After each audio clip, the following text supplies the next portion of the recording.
হুজুর জান্নাতের ভেতর আবার শপিং মল থাকবে কেমনে? প্রশ্ন আসতে পারে না? সহিহ মুসলিমের বর্ণনা, ইন্না ফিল জান্নাতি লাসুকান, জান্নাতের ভেতরে বিশাল এক শপিং মল থাকবে।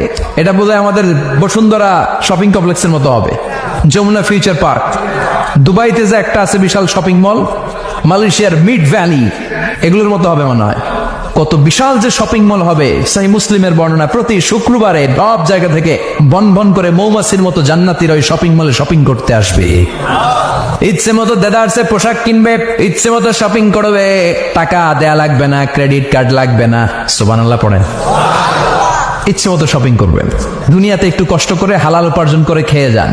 আল কানাআতু মিনাল ইসলাম, অল্পে খেয়ে তুষ্ট থাকা আর আল্লাহ শুকরিয়া করা, এটার নামই ইসলাম। অল্প খাও, অল্প পড়ো, অল্প জমাও, অল্পের ভেতরে বরকত ঢুকাই দিছে কে? অনেকে দেখবেন অনেক খাই খাই নাই নাই করে, এটা যাদের স্বভাব তাদের কখনো বরকত হয় না। অল্প খাবেন, অল্প পড়বেন, আর হালালের সাথে সম্পর্ক করবেন। আল্লাহুম্মা কফিনি বিহালালিকা আন হারামিক ওয়া আগনিনি বিফাদলিকা আম্মান সিওয়াক। বিষ্ণুনবী দোয়া করতেন, আল্লাহ হালালকে আমার জন্য যথেষ্ট করেন, হারাম থেকে আমারে বাঁচিয়ে রাখেন। পড়েন আমিন। হালাল অল্প হলেও হালালে বরকত আছে না নাই? হারাম বেশি হলেও এটাতে কোনো বরকত নাই, ঠিক কিনা?